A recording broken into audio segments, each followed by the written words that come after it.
Right, so here we go with A2 Physics from CCEA, and this is Fields and Their Applications from June 2016. Let's get started.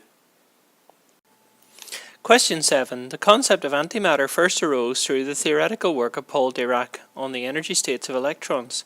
To explain a mathematical result in his theory, he introduced the anti-electron, the positron. Compare the electron and the positron by completing the table 7.1. Okay, so we've got mass in atomic mass units here.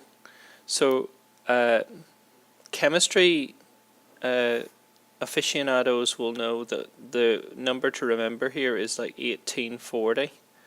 So an 18/40th of a U is 1 electron.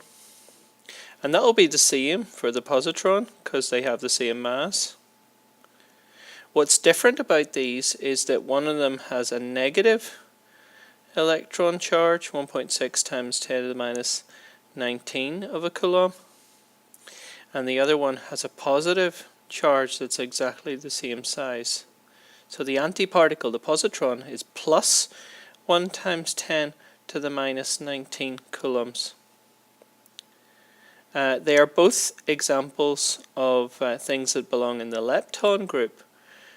So the electron is a normal lepton, so it has a lepton number of +1. However, the positron, being an anti-lepton, has a lepton number of -1. Neither of them are baryons, so they both have a baryon number of 0.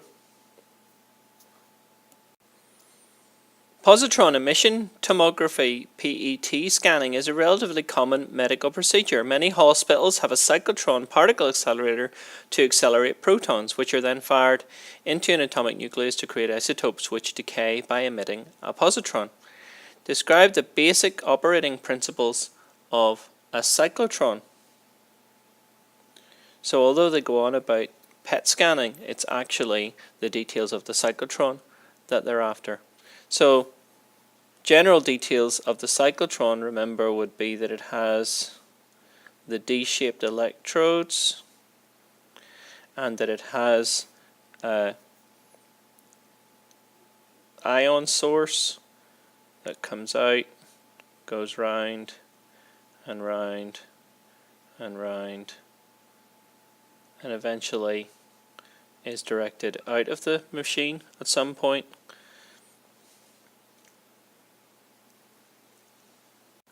The other thing to remember is that we have a magnetic field down through this whole space to make sure that the electrons do, or the charged particles, do move in a circle, because a charged particle will make circular movements in a magnetic field. And we have an electric field between the two sides, like a high voltage alternating field between the two sides, so that the particles accelerate as they come through. So they're going this way here, all these are this way, all these top ones are to the left.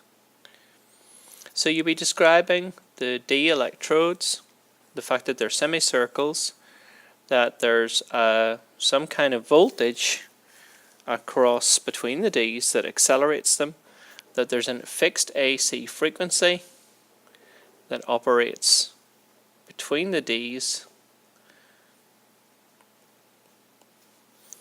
and that's causing the field to reverse as the charges cross. So the reason they move in circles is because of this blue magnetic field pointing into the page in my diagram. The acceleration, the pushes all happen in the gap, and the pushes have to be reversed every half cycle, and that's why we need the AC field, so that the push is this way for all of these ones, and then half a cycle later the push is this way for all of these ones. So push this way, push this way, push this way, push this way, push this way. And so as they accelerate, the radius spirals out, because remember the radius of curve is proportional to momentum, which means it's proportional for a fixed mass particle to the velocity. So as they get faster, the spiral brings them out. So what you do for this kind of question is you have a nice simplified version of the description of this from your notes.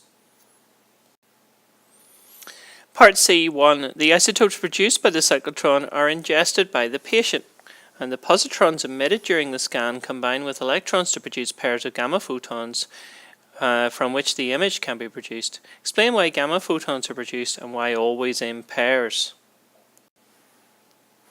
So you've got a positron here meeting an electron here, and they're particle and antiparticle, and so they annihilate.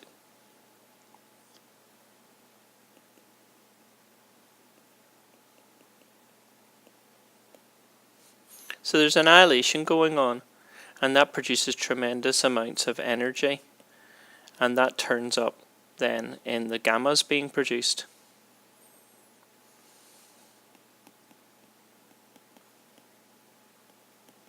So there's a high energy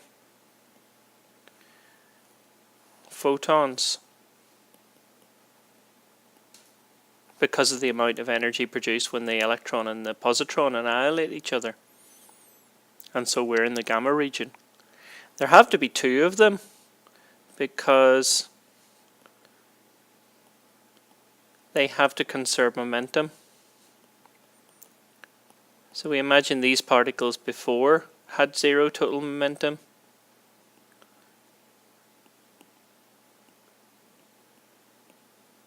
And that's really what's going on. We have to have two. There's zero momentum before, so we have to have just as much positive and negative momentum so that there's zero momentum after. So you need to have two gammas in order to conserve momentum. Part 2. Calculate the energy of the gamma photon produced by the annihilation of an electron and positron and give the value in keV. So first of all, you have to work out how much energy is produced, and that's that the delta of energy equals the delta of m times c squared. And so we can work out how much energy by multiplying the mass by c squared. So if we assume that the gamma photons take half the energy each, then the mass would just be the mass of one of these particles to produce one of the photons. So 9.11 times 10 to the minus 31 kilograms multiplied by c squared, which is 3 times 10 to the 8 all squared. So that will give us the energy of the photon. And obviously that's the annihilation of one particle. They annihilate each other, so they'll produce two of these, but we're only interested in the value of one of them.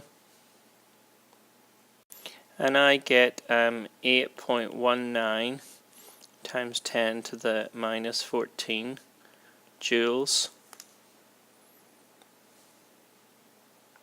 So we need to convert that to EV, and so we need to put that in EV. We take our number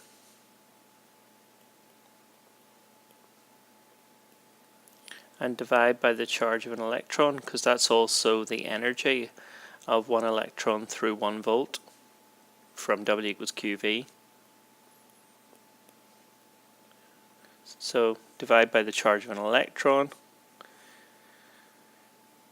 and that'll give us what we're after. And I get 511875, which I make to be 512 keV. Question 8. Beta minus decay is described in the equation for 8.1, and we've got a neutron going to a proton plus an electron plus an anti-electron neutrino. Show that the beta decay conserves charge.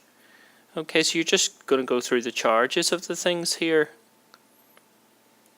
Okay, so we're writing out the equation, and then we have to go through the charges. So for the neutron, that's 0, and that needs to be equal to what's on the other side of the equation here, and so we have +1 for the proton, we're adding to that -1 for the electron, and we're adding to that 0 for the antineutrino. So we've got naught equal to naught, which means it's conserved. Okay, and then it says show that beta decay conserves lepton number. So now we need to do the same thing for lepton numbers. So we did the same thing again, and now we're dealing with lepton numbers. Well, the neutron has no lepton number, and we're going to no lepton number for the proton. We have a +1 for the electron, and we have a -1 lepton number because it's the antineutrino is an antilepton. So again, we've got naught equal to naught, which means it's conserved.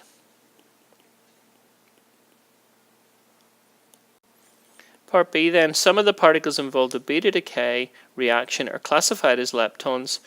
To what group do the non-leptons belong, and state the difference between the lepton group and the other group. So the proton and the neutron are baryons, or you could call them hadrons if you want. And what's the difference between leptons and baryons? Well, leptons are fundamental. And the other thing you can say about leptons is that they don't feel the strong force. So the baryons are not fundamental, they contain quarks. And they also do feel, so you could also say, or that they do feel the strong force. Name the force responsible for beta minus decay and identify the gauge boson that's emitted in this.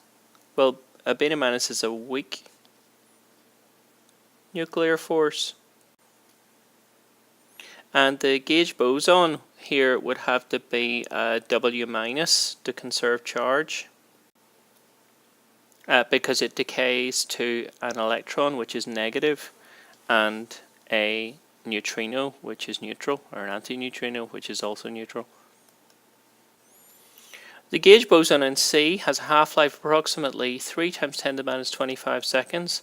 What happens to it when it decays? So this is what happens. It decays into the electron and the anti-electron neutrino. You should really probably say that in words though. It decays to an electron and an anti-electron neutrino.